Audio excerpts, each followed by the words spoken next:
서울 부동산의 미래 공급 절벽이 만드는 기회와 위기. 서울에 매년 아파트가 얼마나 들어오는지 아십니까? 올해 약 1만 7천 세대, 내년 1만 세대, 2028년 8천 세대. 서울에 필요한 연간 공급량이 5만 세대입니다. 지금 서울은 필요량의 5분의 1도 채 못 채우고 있습니다. 그런데 아파트는 빵이 아닙니다. 밤새 구우면 되지 그런 게 아니에요. 짓는데 최소 5년, 재건축은 15년이 걸립니다. 지금 이 순간에도 시계는 돌아가고 있는데 공급의 수도꼭지는 점점 잠기고 있습니다. 오늘 딱 7분만 투자하세요. 서울 부동산이 앞으로 어떻게 될 건지, 그리고 여러분이 지금 뭘 해야 하는지 숫자로 보여드리겠습니다. 자, 왜 지금 서울 부동산 얘기를 꺼내는 걸까요? 핵심은 딱 하나입니다. 공급 절벽.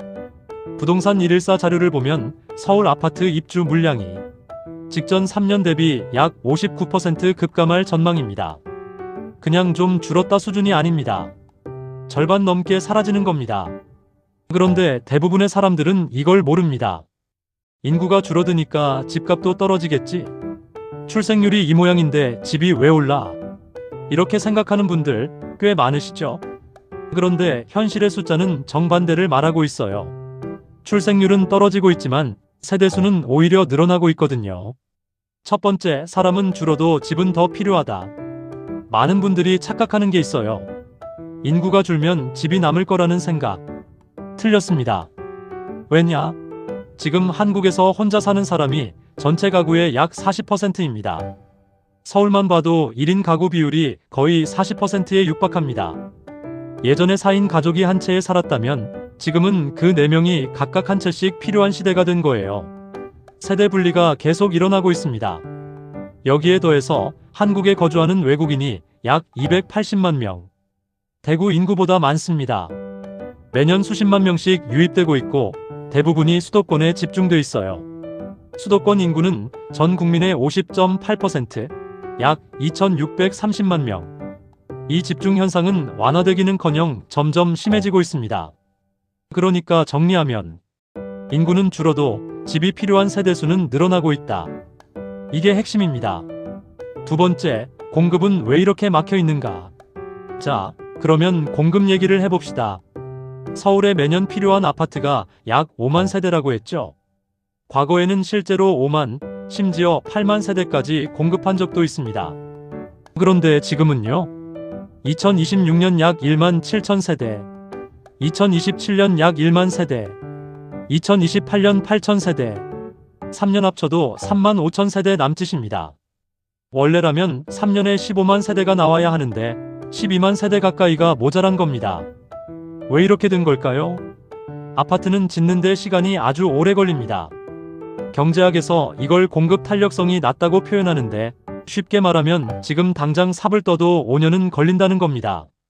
신축은 평균 5년에서 10년, 재건축은 15년 이상 걸리는 경우가 많아요. 지금 시작해도 2030년대에나 입주가 시작되는 건데 문제는 지금 시작하는 것조차 없다는 거예요. 세 번째, 재건축 열쇠이자 시한 폭탄.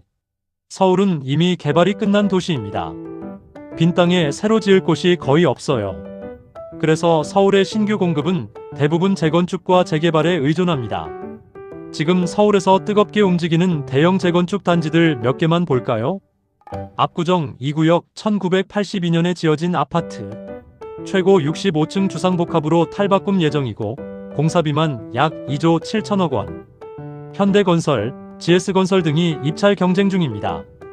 대치동 은마아파트 1979년 준공. 최고 49층, 약 6천 세대로 확장 계획이지만 시공사도 아직 미정. 반포주공 1단지 5,007세대 규모. 현대건설이 약 3조 9천억 원의 수주에서 공사 중이고 2027년 입주를 목표로 하고 있습니다. 이 단지들, 이름만 들어도 어마어마하죠? 하지만 현실은 이겁니다. 이 재건축 사업들이 실제로 사람이 들어가서 살 수 있는 시점은 빨라야 2027년, 대부분은 2030년대 중반 이후입니다. 그러니까 지금 서울에는 이런 아이러니가 벌어지고 있어요. 재건축할 아파트는 많은데 실제로 입주 가능한 새 아파트는 없는 상황. 이게 바로 공급 절벽의 본질입니다. 네 번째, 서울 집값. 89%의 법칙. 서울 집값의 장기 추세를 회귀 분석해보면 89% 확률로 우상향하고 있다. 물론 중간중간 조정은 있었습니다. 97년 IMF, 2008년 글로벌 금융위기. 이때 일시적으로 빠졌죠. 하지만 장기 추세는 예외 없이 다시 올랐습니다. 서울 아파트 평균 매매가는 현재 약 14억 원. 서초구 평균은 28억에서 30억. 도봉구는 서울 내에서도 서초구의 7분의 1 수준. 같은 서울 안에서도 7배 차이가 나고 있습니다. 오르는 곳은 계속 오르고 지역 내 양극화도 심해지고 있는 겁니다. 그리고 이 교수는 단언합니다. 앞으로 10년 이상 서울 수도권 집값은 계속 오를 것이다. 1인 가구 증가, 외국인 유입, 세대 분리. 이 세 가지 구조적 요인이 바뀌지 않는 한. 자, 그러면 이 상황에서 우리는 뭘 해야 할까요? 결론부터 말씀드리겠습니다. 첫째, 청약통장을 절대 해지하지 마세요. 청약통장은 단순한 저축이 아닙니다. 300만원짜리 통장이 10억 원의 가치를 만들어낼 수 있는 도구입니다. 15세부터 가입 가능하고 가입 기간이 15년 이상이면 만점. 자녀가 있다면 지금 당장 개설해주세요. 매달 10만원이 부담되면 2만원이라도 한 번만 넣어두세요. 둘째, 청약 정보를 적극적으로 수집하세요. 통장만 가지고 있으면 아무 일도 일어나지 않습니다. LH, SH, 청약홈 같은 사이트에 가입하고 분양 공고가 뜨면 바로 확인하는 습관을 들여야 합니다. 특히 한강 이남, 강남, 사구, 서초, 강남, 송파, 강동. 여기 분양만 받아도 차액이 10억에서 30억까지 나올 수 있습니다. 셋째, 재건축 타임라인을 공부하세요. 서울의 미래 공급은 결국 재건축에 달려 있습니다. 지금 어느 단지가 어느 단계에 있는지, 조합 설립인지, 시공사 선정인지, 착공 전인지, 이주 중인지 이걸 파악하고 있으면 향후 입주 타이밍과 시세 흐름을 예측하는 눈이 생깁니다. 넷째, 장기적 시각을 가지세요. 부동산은 단기 투기가 아니라 장기 자산입니다. 서울 집값은 역사적으로 조정기가 있었지만 결국 회복하고 더 올랐습니다. 지금 못 사더라도 준비하는 사람과 안 하는 사람의 차이는 5년 뒤, 10년 뒤에 극적으로 벌어집니다. 마지막으로 하나만 기억하세요. 서울의 부동산 정책에서 가장 좋은 방향은 공급 확대입니다. 수요를 억제하는 정책은 역사적으로 오히려 집값을 더 올리는 결과를 가져왔습니다. 정책의 방향이 어디로 가든 내가 할 수 있는 준비는 지금 하는 게 답입니다. 자, 오늘 내용 정리할게요. 서울 입주 물량 3년간 60% 급감. 1인 가구 외국인 유입주택 수요는 계속 증가. 재건축 15년 걸리는데 지금 시작도 안 한 곳이 태반. 서울 집값 89% 확률로 장기 우상향 추세. 이 네 가지만 기억하셔도 앞으로의 판을 읽는 눈이 생깁니다.